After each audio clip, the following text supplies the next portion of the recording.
Hello बच्चों, मैं doctor Sharda कुमारी, महारानी महेश्वर लता संस्कृत विद्यापीठ लोहना मधुबनी से। बच्चों, आज हम शास्त्री द्वितीय खंड हेतु 1935 ईस्वी का जो अधिनियम हमने इससे पूर्व की कक्षाओं में प्रारंभ किया था उसी को आगे बढ़ाएंगे। और उसके तहत बच्चों आज हम संघीय विधान मंडल के बारे में जानकारी हासिल करेंगे। 1935 ईस्वी के अधिनियम ने जो है वो संघीय विधान मंडल को द्विसदनात्मक स्वरूप में रखा था। पहला सदन जो था वो संघीय सभा द फेडरल असेंबली और दूसरा सदन राज्यसभा काउंसिल ऑफ स्टेट कहलाता था। द्विसदनात्मक प्रणाली जो है वो 1919 ईस्वी के अधिनियम की संरचना थी। इसकी जो रचना थी बच्चों, उसके बारे में हम जानें। संघीय सभा में 375 सदस्यों की व्यवस्था की गई, जिनमें 125 जो है वो मनोनीत देसी रियासतों के प्रतिनिधि, 250 विभिन्न वर्गों के निर्वाचित प्रतिनिधि थे। मुसलमानों को 86, सिखों को 6, ईसाइयों को 3, आंग्ल भारतीयों को 4, यूरोपियनों को 8, नारियों अर्थात स्त्रियों को 9, उद्योगपतियों को 11, जमींदारों को 7 तथा श्रमिकों को 10 स्थान दिए गए थे। इसके अतिरिक्त जो है 105 सामान्य स्थान थे, जिनमें से 19 हरिजनों के लिए थे। 86 स्थान में अधिकांशतः हिंदू थे। ब्रिटिश भारत के सभी सदस्यों का निर्वाचन जो है वो अप्रत्यक्ष रूप से प्रांतीय विधानसभाओं द्वारा होता था। प्रत्येक वर्ग का सदस्य उसी वर्ग के समुदाय द्वारा जो है वो चुना जाता था। अब प्रांतों में निर्वाचन जो है वो निर्वाचन क्षेत्र का विभाजन जनसंख्या के आधार पर किया जाता था, जिसमें बंगाल, मद्रास और संयुक्त प्रांत में प्रत्येक को 37, बम्बई, पंजाब तथा बिहार में प्रत्येक को 30, मध्य प्रांत को 15, असम को 10, उड़ीसा, सिंध, उत्तर पश्चिमी सीमा प्रांत में से प्रत्येक को 5, दिल्ली को 2, अजमेर, मारवाड़, कुर्ग तथा ब्रिटिश बलूचिस्तान का जो एरिया था उसमें से प्रत्येक को एक एक स्थान प्राप्त था। और ऐसे ही कुछ स्थान जो है वो देसी रियासतों को भी प्राप्त थे।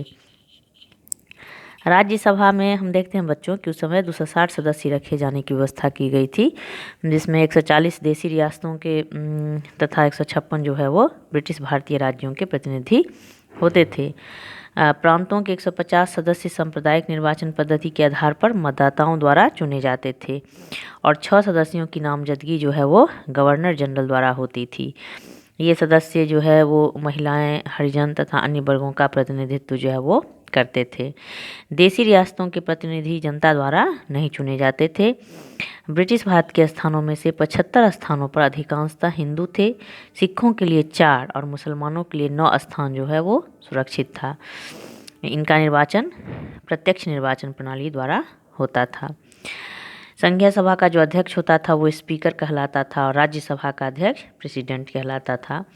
और इन दोनों का जो मत होता था वो निर्णायक मत होता था। अगर किसी प्रस्ताव पे मत इक्वल हो जाता था पक्ष और विपक्ष में, तो फिर वो स्पीकर और प्रेसिडेंट के मत का जो है अत्यंत वहाँ पे महत्व दिखाई पड़ता था, क्योंकि ये निर्णायक मत होता था। संघीय विधानमंडल के वे ही सदस्य हो सकते थे जिनकी उम्र 30 और 35 वर्ष की थी। यह भी नियम बना हुआ था कि कोई भी व्यक्ति जो है वो एक साथ दोनों सदनों और भारतीय विधानसभा का सदस्य नहीं हो सकता था। इसके अलावा पागल, दिवालिया और बेविचारी जो व्यक्ति थे उसको सदस्यता से वंचित कर दिया गया था। इसके जो अधिकार दिए गए थे उसके बारे में हम जाने बच्चों। जो संघीय विधानमंडल को जो है वो विधायी, कार्यपालिका तथा वित्तीय अधिकार जो है वो प्राप्त थे। प्रथम शक्ति के अंतर्गत जो है विधानमंडल संघीय और समवर्ती सूची के विषयों में कानून बना सकता था। संकट काल में गवर्नर जनरल की घोषणा होने पर वह प्रांतीय सूची के विषयों पर भी कानून बना सकता था, पर इसके लिए गवर्नर जनरल की पूर्वानुमति लेनी पड़ती थी। समवर्ती सूची के विषयों से संबंधित केंद्रीय तथा प्रांतीय कानूनों में केंद्रीय कानून मान्य होते थे। विधानमंडल को अतिरिक्त क्षेत्राधिकार भी प्राप्त थे। दोनों सदनों में मतभेद होने पर उनकी संयुक्त बैठक जो है वो गवर्नर जनरल के द्वारा बुलाई जा सकती थी। गवर्नर जनरल को ये अधिकार था कि अगर कुछ मतभेद होता है तो वो दोनों सदनों को बैठा करके बुला करके और फिर राय विचार कर सकता था। दूसरी शक्ति के अधीन जो है मंत्रिपरिषद संघीय सभा के प्रति उत्तरदायी था और इस सभा में अविश्वास का प्रस्ताव पारित होने पर मंत्रिपरिषद पद त्याग कर सकती थी। दोनों सदनों में जो है मूल प्रश्न, पूरक प्रश्न तथा काम रोको प्रस्ताव उपस्थित किए जा सकते थे। सदस्यों को बहस की मांग करने का अधिकार था। प्रस्तावों को पारित करने का अधिकार दोनों सदनों को था, भले ही उन्हें गवर्नर जनरल माने या ना माने। तीसरी शक्ति के अधीन जो है विधानमंडल को बजट संबंधी अधिकार प्राप्त थे और इसके निम्न सदन अर्थात संघीय सभा में ही कर या धन विधेयक प्रस्तुत किया जा सकता था। गवर्नर जनरल की अनुमति पाकर ही कर और व्यय संबंधी प्रस्ताव उपस्थित किए जा सकते थे। दोनों सदन व्यय संबंधी मांग को स्वीकार या अस्वीकार कर सकते थे। तो बच्चों, आज हमने जो है संघीय विधानमंडल की रचना और फिर इसके अधिकार क्या थे, इस सब के बारे में जानकारी हासिल की। अब अगली कक्षा में बच्चों हम संघीय न्यायालय के बारे में जानेंगे। आज के लिए इतना ही। धन्यवाद।